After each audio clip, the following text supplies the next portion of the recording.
Hello everyone, welcome to all of you in my YouTube channel. Previous lecture के अंदर बच्चों हमने question number fourth complete कर लिया था और क्वेश्चन नंबर फिफ्थ बच्चों मैंने आपको होमवर्क दिया था। आई होप सो आप सभी ने कर लिया होगा। Question number fifth easy question था बच्चों, सेकंड क्वेश्चन के जैसा ही था। क्वेश्चन नंबर जो हमारे पास फिफ्थ था, ठीक है।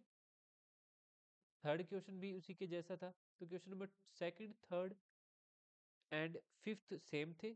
और मैं अब आपको इस वीडियो के अंदर क्वेश्चन नंबर बच्चों सिक्स्थ करवा देता हूँ। कौन सा question? Question number sixth. Question number sixth जो है बच्चों हमारे पास, वो अच्छा क्वेश्चन है। क्वेश्चन फोर्थ के जैसा है, थोड़ा सा लेंथी है, इसलिए आप ध्यान से देखिएगा। मैं करवा देता हूँ आपको। देखो, मिनिमाइज फाइंड करना है। हमारा ऑब्जेक्टिव फंक्शन है एक्स प्लस टू वाई, और सब्जेक्ट दे रखे हैं या कंस्टेंट बोल सकते हैं 2x plus y greater than equal 3, x plus two y greater than equal 6 and this one x comma y greater than equal 0। तो बच्चे स्टार्ट करते हैं। फर्स्ट कंस्ट्रेंट है हमारे पास 2x plus y greater than equal 3। इसे inequality first they देते हैं। अब बच्चे अपने जैसे प्रीवियस किया था वैसे इसका बॉक्स क्रिएट कर लेते हैं। इसके बॉक्स के अंदर बच्चों एक्स और वाई की हम वैल्यूज फाइंड कर लेते हैं, ठीक है। अब बताओ एक्स जब जीरो पुट करेंगे तो क्या आएगा? एक्स जब जीरो होगा, एक्स जीरो तो बच्चों वाई इक्वल 3 आ जाएगा हमारे पास। एंड जब वाई जीरो होगा बच्चों, वाई जीरो पुट करोगे तो 3 के अपॉन में ये 2 आ जाएगा। 3/2 आप लिख सकते हो या इसको लिख सकते हो 1.5, ठीक है। क्योंकि अपने ग्राफ में बनाएंगे ना तो इजीली हम इसको समझ पाएंगे। Move to the inequality second. Inequality second है x plus two y greater than equal 6। तो इसका बॉक्स क्रिएट कर लेते हैं बच्चों अपने। सेम वही, एक्स और वाई की वैल्यू 0 0 पुट किया करो ताकि वो एक्सिस पे कट करे और जिसके बिहाफ पर हम उन्हें इजीली ड्रॉ कर सकें। इसलिए मैं एक्स वाई 0 0 लेता हूँ। एक्स जीरो पुट करो और एक बार वाई जीरो पुट करेंगे। एक्स जीरो पुट करोगे तो बच्चों ये 2 डिवाइड में जाएगा 6 के, और ये 3 कर देगा इसको 3। और जब वाई जीरो पुट करोगे, आप वाई जीरो पुट करोगे तो एक्स इक्वल क्या आ जाएगा बच्चों? 6। तो बच्चों ये हमें ड्रॉ करने हैं ग्राफ के अंदर। और ये मैंने आपको बताया था एक्स को वाई ग्रेटर देन इक्वल 0, इसका मतलब क्या होता है? First quadrant. First quadrant. अब ग्राफ बना लेते हैं बच्चों। देखो इसका ग्राफ,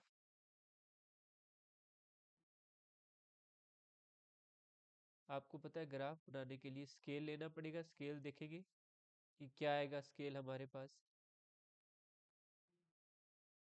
स्केल देखिए सबसे पहले, बॉक्स देखो, बॉक्स के अंदर देखो, एक्स जीरो है, 1.5 है, और एक्स 6 तक गया है बच्चों, और वाई हमारे पास 3 तक गया है। तो देखो एक्स एक्सिस पर 6 तक जाना है तो 1 2 3 4 का स्केल लेके चलते हैं। 1 2 3 4, this one 5 and this one 6। एक एक्स्ट्रा बना लेता हूँ वैसे ही, 7। वाई एक्सिस पे मैक्सिमम बच्चों 3 तक जाना है हमें, 3 तक। तो वाई एक्सिस पे भी बना लेते हैं 1 2 3। ये 1, ये 2 आ गया बच्चों, देन 3, एक एक्स्ट्रा बना लेता हूँ वैसे ही, 4। तो सबसे पहला फर्स्ट बॉक्स है हमारे पास 2x प्लस वाई इक्वल 3 जो इक्वेशन है। 2x प्लस वाई इक्वल 3 जब मैं बोलता हूँ तो ये लाइन की इक्वेशन हो जाएगी। तो x 0 है, y 3 है, तो ड्रॉ करते हैं x 0 y 3। जो x 0 y 3 ये वाला पॉइंट हो जाएगा। एक दूसरे पेन से बना देता हूँ, ग्रीन से। एक ये हो जाएगा, और एक बच्चों क्या है अपने पास, x है 1.5। 1.5 बच्चों यहाँ आएगा, 1 और 2 के बीच है 1.5। इन दोनों को ज्वाइन कर देते हैं।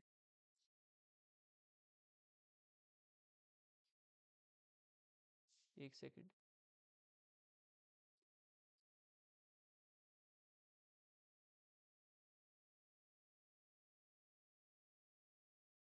ये लाइन नहीं बन रही इसकी, एक सेकंड में बनाता हूँ लाइन इसकी।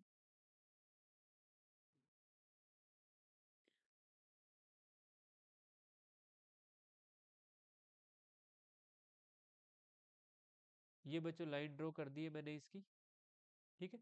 ये हमारी फर्स्ट वाली लाइन होगी, कौन सी होगी? 2x प्लस वाई इक्वल 3 वाली होगी।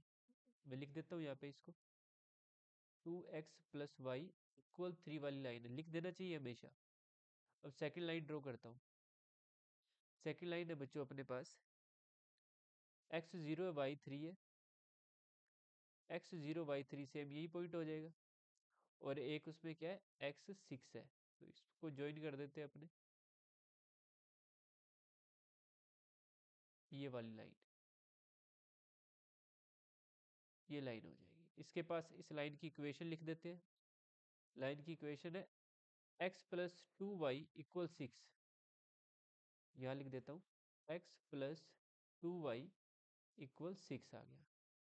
अब बच्चों हमें ट्रू फॉल्स वाली कंडीशन चेक करनी है, याद है ना आपको अपने ट्रू फॉल्स की कंडीशन चेक करते थे। आप नेक्स्ट पेज पे चेक कर देना, मैं यही चेक कर देता हूँ। जैसे अपने इसके अंदर x0 और y0 पुट करेंगे तो बच्चों 0 ग्रेटर देन आएगा 3, तो ये फॉल्स हुआ बच्चों, 0 बड़ा थोड़ी होता है 3 से। तो इसका जो शेडेड रीजन का आएगा ऑपोजिट टू ओरिजिन आएगा। और इसका भी चेक कर लेते हैं बच्चों, इसका आएगा 0 ग्रेटर देन 6, 0 होता है क्या बड़ा 6 से, इसका भी फॉल्स है। आप ये नेक्स्ट पेज पे करना है जैसे मैंने प्रीवियस लेक्चर के अंदर आपको लिखवाया था, ठीक है। मैंने इसी के अंदर यही चेक कर दिया। अब थोड़ा ध्यान से देखो, इसका मतलब है ये जो लाइन ना, ये लाइन और ये लाइन दोनों ही कह रही है कि उनका शेडेड रीजन कहाँ आना चाहिए। जैसे ये लाइन कह रही है कि इधर ओरिजिन से ऑपोजिट फर्स्ट क्वाड्रेंट में रहना है, रहना भी क्या है फर्स्ट क्वाड्रेंट में, ठीक है। ये तो लाइन कह रही है इधर, और ये जो रेड वाली लाइन है इसका मैं रेड से ही बना देता हूँ, देखो ये फर्स्ट क्वाड्रेंट के अंदर है ना बच्चों, ये मैंने इसको इधर बनाया ना, ये तो बस वैसे ही बना दिया। अब ये कह रही है इधर, ये कह रही है इधर, ठीक है। तो अब आप बताओ कॉमन रीजन कौन सा हुआ, कॉमन रीजन हुआ ये जो लाइन है इसके ऊपर वाला, और ये वाला ये कॉमन रीजन है, ये वाला रीजन कॉमन हो जाएगा। एक सेकंड मैं आपको कर देता हूँ जिससे आपको पता चल जाएगा। ये रीजन है ना बच्चों, ये कॉमन है इन दोनों का, ये वाला, ठीक है। रहना फर्स्ट क्वाड्रेंट में है क्योंकि हमें कंडीशन दी हुई है ना, x, y >0, ठीक है। तो ये वाली यहाँ से मैं इसको कट कर देता हूँ जिससे आपको कन्फर्म हो जाए कि रहना अपने को फर्स्ट क्वाड्रेंट के अंदर ही है। ये वाला मिटा देते हैं, ठीक है, क्योंकि कॉमन रीजन लेना है ना, सिर्फ सिर्फ कॉमन रीजन। ये वाला रीजन क्या है, कॉमन है अपने पास, ठीक है। आप अच्छी तरीके से शेड कर देना पेंसिल से ग्राफ के अंदर। मैंने इसको ऐसे कर दिया, ठीक है। एक सेकंड रेड से ही कर देता हूँ, आप वैसे कर देना अच्छी तरीके से जैसे बुक वाले ने कर रखा है शेड।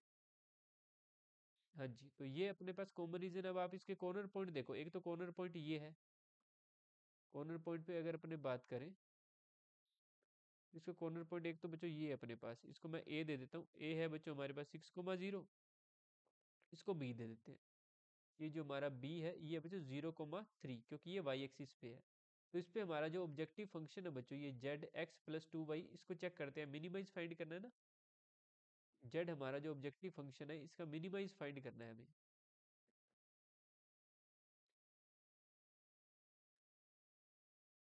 तो हमारे पास बच्चों ए पॉइंट क्या आया था, ए पॉइंट आया बच्चों अपने पास 6,0, और बी पॉइंट है बच्चे हमारे पास 0,3। और एक बार मैं दिखा देता हूँ आपको, ये देखो ए 6,0 है, बी क्या है 0,3 है।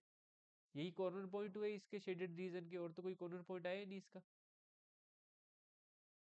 तो बच्चों इस पे z की वैल्यू फाइंड कर लेते हैं हम। z की वैल्यू x की जगह 6,0 पुट करोगे तो 6 आ गया बच्चों, और 0,3 पुट करोगे तो भी इसका क्या है 6 आया है, ठीक है।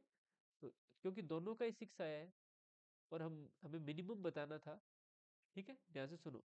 दोनों का ही 6 आया है और हमें मिनिमम बताना है, तो अब 6 है ना बच्चों, ए और बी दोनों पे है। इस बात का मतलब समझो ध्यान से, इस बात का मतलब ये है कि ये जो लाइन है ना, ये जो लाइन है, इस होल लाइन के ऊपर पूरी लाइन पे ही इस फंक्शन की वैल्यू क्या रहेगी बच्चों, ऑब्जेक्टिव फंक्शन की वैल्यू मिनिमम रहेगी। देखो जब दो पॉइंट पे सेम आ जाता है ना, तो वो दोनों पॉइंट, पहली तो बात है गारंटी रहेगी कि वो दोनों पॉइंट एक ही लाइन का हिस्सा होंगे, यानी वो दोनों पॉइंट कोलिनियर ही होंगे, ठीक है, एक ही लाइन पे। अगर तीन सेम आते तो भी तो वो तीनों पॉइंट कोलिनियर ही होते, अगर तीनों इक्वल आते तो। जैसे ये दोनों इक्वल आए और सेम वैल्यू आए तो आप लास्ट में लिख दोगे so minimize of function z, of function z lie on line A b, कि ये जो फंक्शन है, ऑब्जेक्टिव फंक्शन हमारा z equal x plus two y, इसकी मिनिमम वैल्यू जो है वो 6 है और वो लाइन ए बी पर एग्जिस्ट करेगी। ठीक है, दिस मीन्स इस ए बी लाइन पे इस z हमारे फंक्शन की हमेशा वैल्यू क्या रहेगी बच्चों, 6 रहेगी, जो कि मिनिमम ही होगी, जो कि क्या होगी बच्चों, मिनिमम ही होगी। आई बात समझ? अब मैंने एक बात बताई थी कि हमारा ये जो एरिया है बच्चों ये अनबाउंडेड है, प्रीवियस लेक्चर में भी मैंने आपको बताया था। और अनबाउंडेड जो रीजन होता है हमारा, अनबाउंडेड रीजन जो होता है अपरिबद्ध क्षेत्रफल, उसके लिए हम जो आंसर निकाल लेते हैं उसको एक बार और वेरीफाई करना होता है कि z की इस 6 से तो लेस देन कोई वैल्यू ना आए, कि जो हमारा z है, हमने कहा ये मिनिमम वैल्यू है, तो अपने चेक करते हैं z लेस देन 6 के लिए तो कोई कॉमन पॉइंट नहीं आ रहे क्या। तो z है अपने पास x plus two y less than 6, x plus two y है ना, एक सेकेंड, z है x प्लस टू वाई,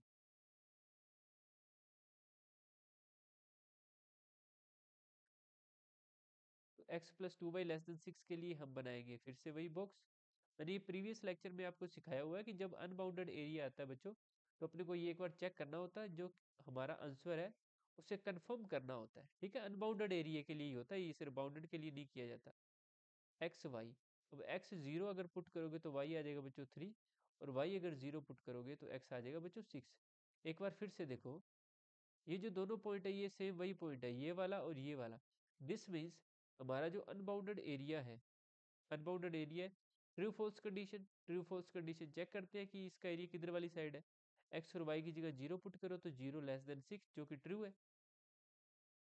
और इसे हम जब ड्रॉ करेंगे इस लाइन के अंदर, अब उसके लिए शेड नहीं करना आपको, बस आपको ये पता होना चाहिए कि ये जो लाइन है ये इधर की तरफ कह रही थी, किसके लिए, ऑब्जेक्टिव फंक्शन के लिए। जब हमने कहा तो इस लाइन के बीच में और अनबाउंडेड एरिया के बीच में कॉमन सिर्फ ये लाइन ही रहेगी, यानी ये लाइन ही रहेगी। जिसमें से ये कंफर्म हो गया कि ये लाइन ही हमेशा मिनिमम वैल्यू देगी। ठीक है, मिनिमम वैल्यू देगी, तो ये कंफर्म हो चुका है। So minimum minimise value of objective function z always lie on line A B. ये कंफर्म हो गया। देखो, अनबाउंडेड एरिया के लिए ही करना है बच्चों, ये अनबाउंडेड एरिया के लिए ही आप चेक करोगे। ये जब आपका शेडेड रीजन अब अनबाउंडेड होगा तो उस केस के ही अंदर अपने ये सब कुछ बच्चों चेक करेंगे कि जो हमारी वैल्यू आई है 6, ये जो 6 वैल्यू आई है हमारी ए बी लाइन पे, क्या यही मिनिमम ऑब्जेक्टिव फंक्शन की वैल्यू है या इसके अलावा भी कुछ और है। कि सर इसके अलावा कुछ और होती तो मैं कैसे पता चलता, इसके अलावा कुछ और होती ना बच्चों, तो आपका जो जेड लेस देन 6 के लिए जो ग्राफ है ना, ग्राफ, वो इस ग्राफ के साथ कोई कॉमन एरिया बना लेता। मान लो कि वो लाइन इधर की तरफ कहती, मान लो वो भी एरिया इधर की तरफ कह देता, इधर कुछ शेड, यानी ये मान लो ये कॉमन रीजन आ जाता दोनों के अंदर, तो अपने कह देते कि जो हमारी मिनिमम वैल्यू है वो मिनिमम ना होकर उसके अलावा भी कुछ और हो सकती है, क्योंकि कॉमन पॉइंट ये बताते हैं कि जो आप कंडीशन लेके चले हो उसके अलावा भी और कुछ आंसर आ सकता है। ठीक है, तो ये बात आप थोड़ा ध्यान में रखिएगा। आई होप सो आपको ये समझ आ चुका होगा। ना आए तो मुझे आप कमेंट बॉक्स में बता दीजिएगा। हाँ जी, मूव टू द, ये क्वेश्चन बच्चों मैंने आपको कंप्लीट करा दिया है। नेक्स्ट क्वेश्चन बच्चों मैं आपको नेक्स्ट वीडियो में प्रोवाइड कर देता हूँ, तब तक आप एक बार खुद भी करके देखो। Thank you.